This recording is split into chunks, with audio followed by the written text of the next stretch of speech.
नमस्कार, मैं हूं रमेश सिंगटा। हमारी खास पेशकश बहुपति प्रथा आखिर कब तक में आप सभी का स्वागत है।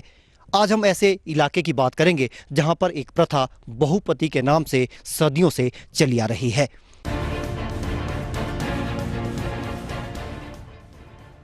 बेशक महाभारत काल में पांचाली की भूमिका में द्रौपदी का वर्णन है, लेकिन हिमाचल में इस युग में भी अनेक पांचालियां बेहद विपरीत परिस्थितियों में जीवन जी रही हैं। भाइयों में जमीन नहीं जोरू बंटती है। भले ही कानून एक से ज्यादा पत्नियां रखने की इजाजत नहीं देता हो, लेकिन गिरी पार में बहुपति प्रथा को घृणा की दृष्टि से नहीं देखा जाता है। भले ही कानून महिलाओं को कई तरह के अधिकार देता हो, लेकिन सिरमौर के ग्रामीण इलाकों का सामाजिक ताना बाना ऐसा है कि वहां पुरानी परंपरा रच बस गई है।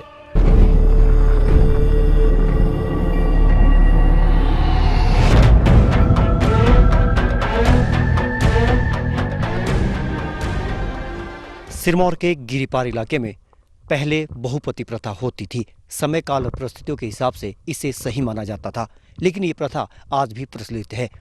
कोई भी गांव ऐसा नहीं है, चाहे वो लादी क्षेत्र की बात करें, हमारे पीछे तमाम गांव है, कोई गांव ऐसा नहीं होगा जहां ये प्रथा प्रचलन में नहीं होगी। लेकिन सवाल सबसे बड़ा यही है कि नारी विमर्श के इस दौर में नारियों के हित, स्त्रियों के क्या हित सुरक्षित है या नहीं है।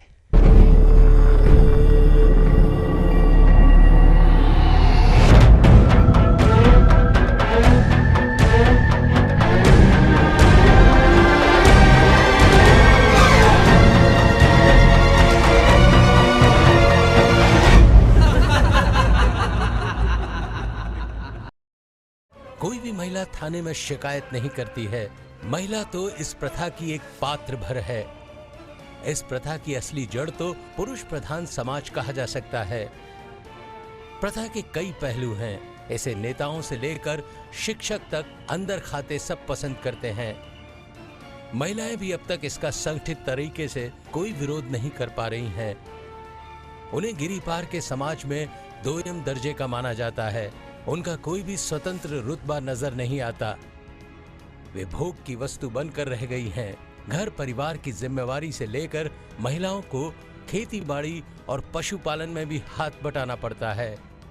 महिला तो ऐसे सोचती है कि नहीं करना चाहिए ये सिस्टम, तो पर पहले का रीति रिवाज है, ये बुजुर्ग का पता नहीं क्या, इसलिए क्योंकि जमीन के लिए मरते थे पहले कि भाई जमीन होनी चाहिए हमारे बच्चों के लिए। जैसे मतलब 5 बेटे हैं किसी के, तो ऐसे बोलते थे इनके फादर, भाई अगर 5 बेटों ने अलग अलग शादी कर दी तो बच्चों के लिए कुछ नहीं मिलेगा, फिर अगर ज्वाइंट में करेंगे तो कुछ मिलेगा। ये तो गलत सिस्टम था पहले जो ज्वाइंट में करते थे शादी। कम तो है पर अब ज़्यादा नहीं है, मतलब ऐसा है अभी भी गाँव में भी है ऐसे सिस्टम ज्वाइंट का, तो अब भी है। अब तो इसका मैंने आप महिला होने के बाद ये बताओ कि महिलाओं के स्वास्थ्य पे कोई इसका असर नहीं पड़ता, गलत असर नहीं पड़ता इसमें? ना गलत तो पड़ता है, क्यों नहीं पड़ता गलत। ये तो ऐसे भी अब जैसे मतलब 10-10 बच्चे होते हैं, 2 जैसे ज्वाइंट सिस्टम है तो उनके पास 10 बच्चे हैं। अगर एक शादी करते तो एक बच्चा पैदा करते तो ना माँ बाप दुखी होते ना बच्चे दुखी होते। पढ़ाई लिखाई आगे तक सोचना पड़ता है। ये तो आप अपनी सोच होती है, पता नहीं किसको बुरा लगता होगा, किसको अच्छा भी लगता है कि इसमें क्या है। हमने तो दिन गुजारने इसमें ये करने बोलो बस। आपके गांव की महिलाएं क्या बोलती है? जैसे महिलाओं की आपस में बैठक होती है, मीटिंग होती है, वो क्या बोलती है? हमारे गांव की महिला तो कर देती है, बोलो कोर्ट में कर दूंगी खड़ा। हमारे गांव की महिला ना करने देती, और कर भी लेगा कोई तो तब क्या करना। अब हम तो कुछ भी नहीं कर सकते। जो तो थे हम पहले, हम तो बिल्कुल ही अनपढ़ थी। हमारे को तो यही पता नहीं था कि रात है दिन 4 शादी करे, 6 शादी करे, एक ही शादी करे, तो हमारे को कोई दिन दुनिया का पता नहीं था। हम तो अनपढ़ लोग थे। कर रहे था तो अपनी सोच है कि करनी, और ऐसे करनी तो चाहिए नहीं।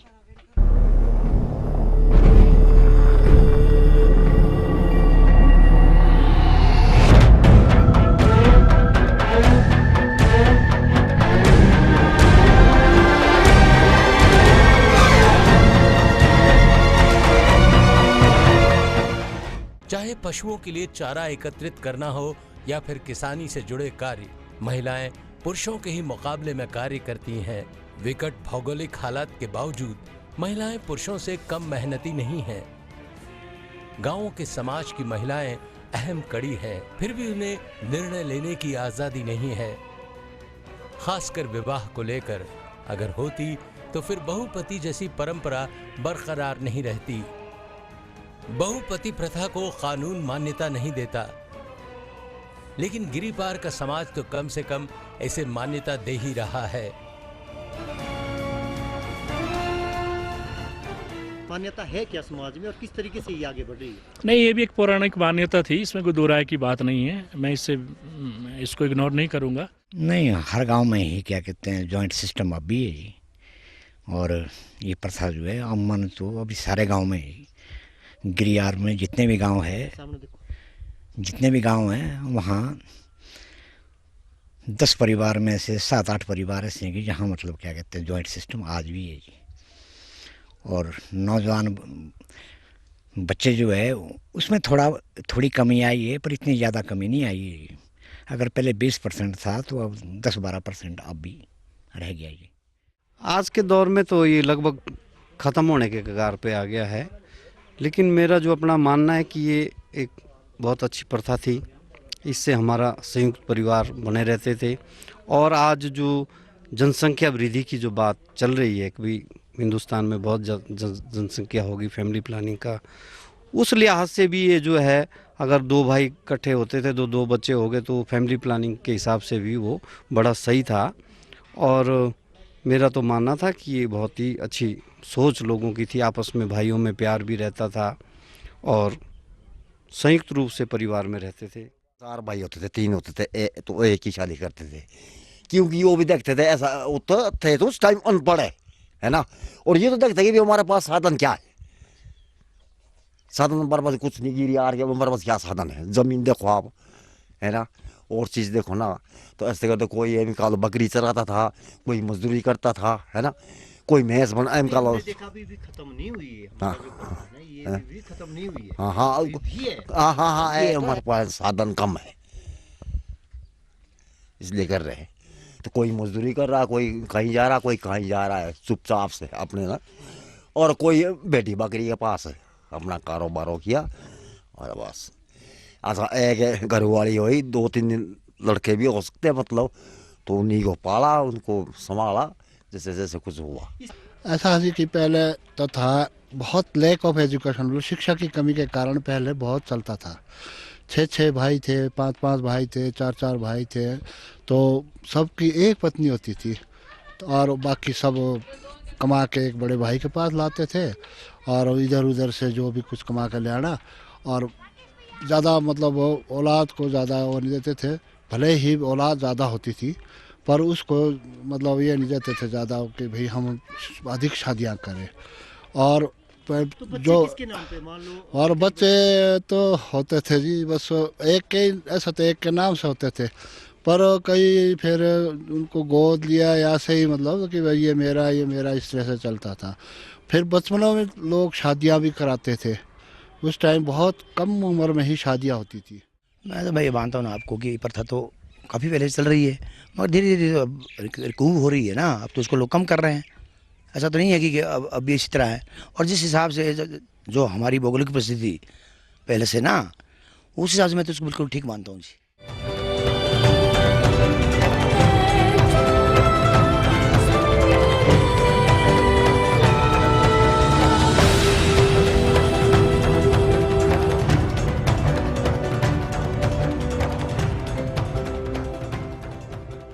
अभी वक्त है ब्रेक का। ब्रेक के बाद भी हमारी खास पेशकश जारी रहेगी।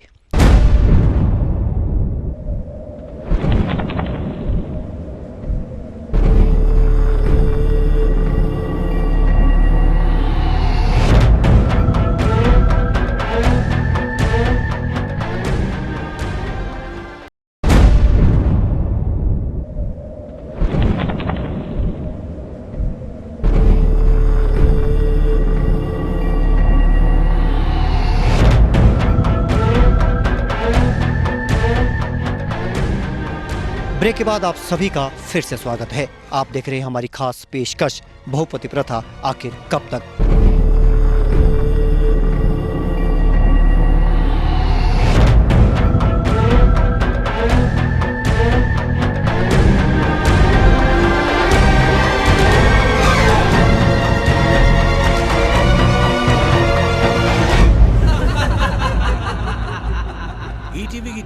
गिरिपार क्षेत्र का दौरा किया।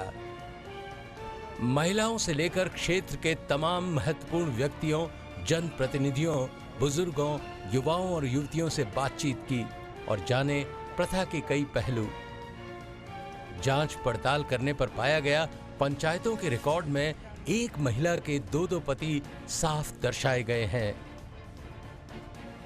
पंचायत रिकॉर्ड में संतान जिस बाप के नाम है, राजस्व में उसके उलट चल रहा है। राजस्व में जोड़ीदारे की प्रथा को मान्यता है। मसलन पंचायत में बाप का नाम धोगू है तो राजस्व में मीनाराम।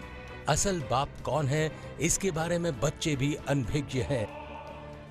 राजस्व और पंचायत में अलग अलग तरह के रिकॉर्ड होने से संपत्ति के वारिस के बारे में कई तरह के विवाद पैदा हो रहे हैं। जो ये बहुपति वाले जो केस होते हैं, उसमें बच्चों की एंट्री कैसे होती है? मान लो 3 भाई है, उन्होंने एक ही शादी की, तो उसके जो बच्चे होते हैं उनकी एंट्री कैसे होती है? रिकॉर्ड क्या बोलता है? रिकॉर्ड के अनुसार सर जो भी एंट्री करवाने आता है पंचायत में, वो एंट्री करवाता है कि बच्चे की एंट्री किसी के नाम पे भी हो सकती है, जो उनके अगर 2 उनके फादर हैं, अगर दूसरे के नाम पे मैरिज एंटर नहीं भी है तो भी उसके नाम में बच्चा एंटर हो सकता है, अगर वो चाहे बच्चा एंटर करवाना चाहे अपने नाम पे। हाँ जी, हाँ जी। पीढ़ी भी प्रथा की मुखालफत नहीं कर पा रही है। हालांकि युवाओं का कहना है कि अब प्रथा पहले से कम हुई है, लेकिन खत्म कतई नहीं हुई है। गिरिपार में एक व्यक्ति कई शादियां कर सकता है। सामाजिक परंपरा ही ऐसी है, पत्नी से मौखिक तौर पर जब चाहे तलाक हो जाता है।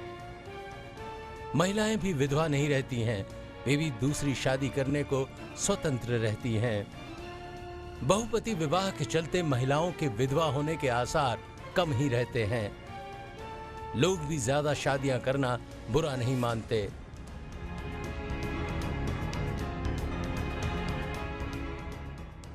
गिरिपार इलाके में कई युवा ऐसे भी हैं जो हर हाल में इस प्रथा को खत्म करना चाहते हैं। उनका मानना है कि ये प्रथा तभी खत्म हो सकती है जब पूरा समाज शिक्षित होगा, रोजगार के साधन ज्यादा सृजित होंगे, आय के साधनों का और जुटाव होगा। युवा ये भी मानते हैं कि उन्हें कई बार सामाजिक दबाव में आकर प्रथा को स्वीकार करना पड़ता है। हालात ऐसे पैदा हो जाते हैं कि वे चाह कर भी विरोध नहीं कर पाते। यही युवाओं जैसी ही सोच युवतियों की भी है। वे प्रथा को अब नहीं ढोना चाहती हैं।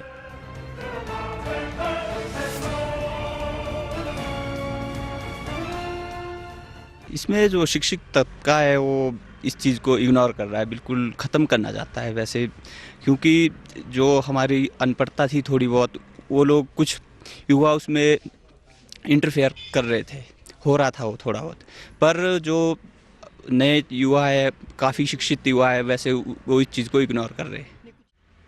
ये युवा वर्ग की अगर आप बात करें तो ये भी ख़त्म होना चाहिए।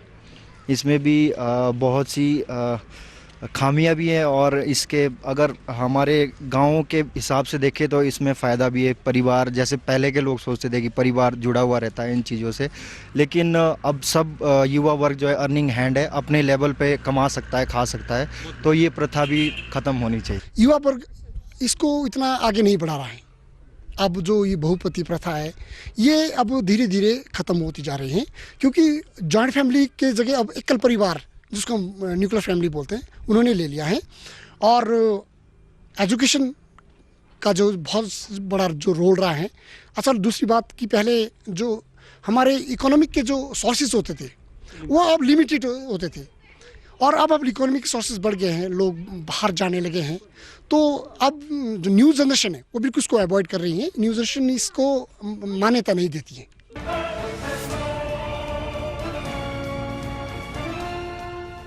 उधर समाज शास्त्रियों के मुताबिक बहुपति या बहुपत्नी प्रथा नहीं बल्कि विवाह रस्म है। शास्त्र बाद में बने, जबकि बहुपति समझौता मानव समाज का प्रथम रूप था। तब ये समाज के भले के लिए बना था, लेकिन आज इसका कोई महत्व नहीं रह गया है। सवाल उचित या अनुचित का नहीं है, बल्कि मौजूदा पढ़े लिखे समाज में इसकी कोई भी सार्थकता नहीं रह गई है। अब तो कानूनी व्यवधान भी खड़े हो रहे हैं। समाज विज्ञानियों का कहना है कि जमीनों का बंटवारा तो बंदोबस्त ने किया है। इससे पहले तो नौतोड़ जमीन होती थी। मालिकाना हक तो बंदोबस्त से आया है। बहुपति प्रथा से कुटुंब भी एक नहीं हो पाएगा। लेकिन समर्थकों का कहना है कि बहुपति से जमीन तो बंटने से बच जाती है, आबादी भी नियंत्रित रहती है। लेकिन दूसरा पक्ष औरतों के साथ गैर बराबरी के सवाल से सीधे तौर पर जुड़ा हुआ है।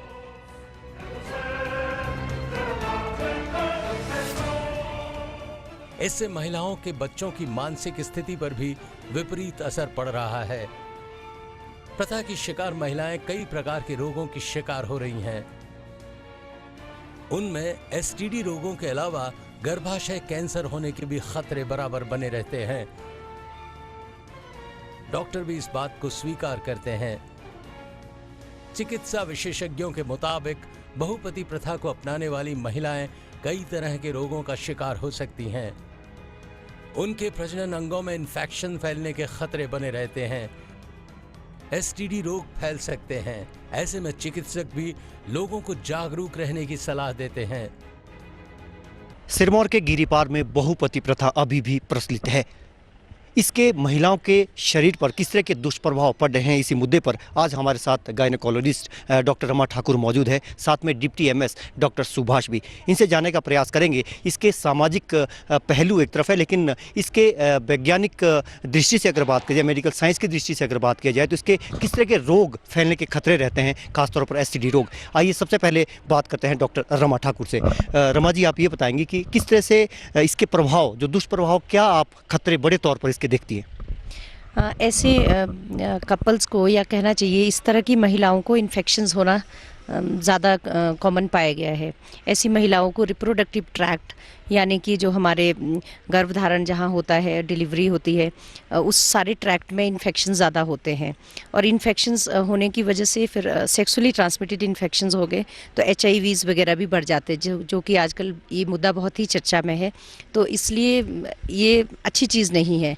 अगर मानो एक महिला के 4 पति हैं, तो अगर उनमें से किसी एक को बाहर जाके कहीं से इन्फेक्शन होता है तो उसका पूरा चांस होता है कि वो उस महिला को और फिर बाकी रिमेनिंग जो उसके पुरुष, जो उसके जिसके साथ उसकी शादी हुई है या जिनके साथ वो रहती है, उन लोगों को भी ऐसे संक्रमण का पूरा चांस होता है। दूसरा, आप ये बताओ कि कौन कौन से और रोग जिसके फैलने का ज़्यादा खतरा रहता है, ताकि महिलाएं क्या कदम ऐसे उठाए, क्या वो एहतियात बरते ताकि रोग उनमें ना फैले? अच्छा, एक जो महिला है जो पॉलीएंड्री रिलेशनशिप में है, जिसको हम बहुपति प्रथा कहते हैं हिंदी में, तो एक तो ऐसी महिला को सामाजिक दृष्टि से भी उसे ज़्यादा काम करना पड़ता है। 4 पति है, उनका ध्यान खाना पीना, खाना बनाना, कपड़े धोना, साफ़ सफाई घर की, बच्चे जितने भी हैं सभी उसी के बच्चे हैं, उनके प्रति भी उसका ध्यान जाता है।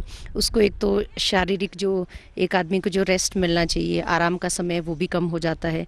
दूसरा, ऐसे लोग एक्चुअली ये समाज के उस तबके में है जहाँ इतनी अवेयरनेस नहीं है, जैसे गर्भ निरोधन तरीके वगैरह भी अपना नहीं पाते।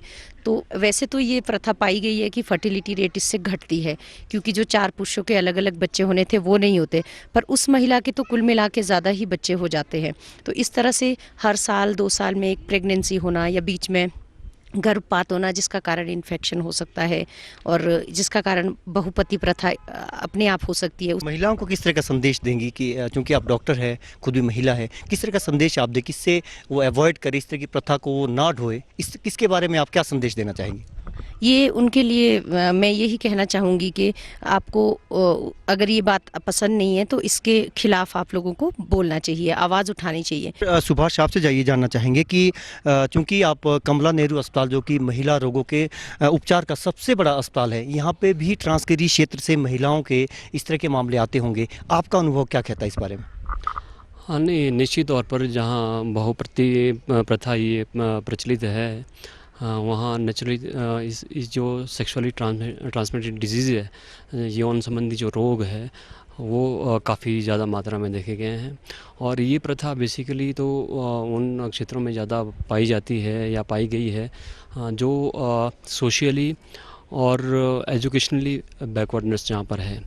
हाँ, इसका बेसिक तौर पर तो शुरू में ये होता था कि जो बहुपति प्रथा थी इसलिए थी कि जो रिसोर्सिस है वो बंट नहीं जाए, एक ही जगह रहें तो एक संपन्न परिवार हो।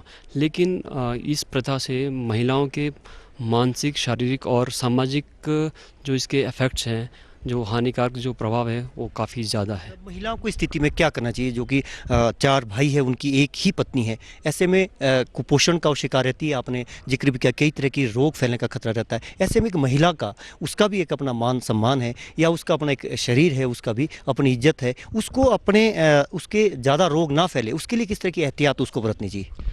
सबसे पहले तो मैं ये बोलना चाहूँगा कि सामाजिक तौर पर एक अवेयरनेस क्रिएट करनी चाहिए, ऐसे वातावरण क्रिएट करना चाहिए जहाँ की महिलाओं को, लोगों को इसके जो हानिकारक जो प्रभाव है उस बताने चाहिए, ताकि वो इस चीज़ को अडॉप्ट ना करें। जहाँ ऑलरेडी ये एग्जिस्ट कर रहा है वहाँ हम ये चाहेंगे कि जो महिलाएं हैं उनको जो यौन संबंधी रोग हैं और उनके जो पति लोग हैं उनको भी इन यौन संबंधी जो रोगों के बारे में उनको हम अवेयर करें, बताएं कि इसके नुकसान क्या क्या हो सकते हैं, ताकि अगर कहीं गलती से वो कहीं बाहरी संबंध उनके कहीं बढ़ रहे हैं ताकि वो प्रॉपर अपना ट्रीटमेंट कराएं, ताकि जो बाकी लोग जो फैमिली में हैं, जो महिला के जो बाकी पति है और महिला है, उसको ये रोग ना हो, और अगर किसी को हुआ है तो उसी प्रॉपर उसकी जाँच कराएँ और ट्रीटमेंट कराएँ।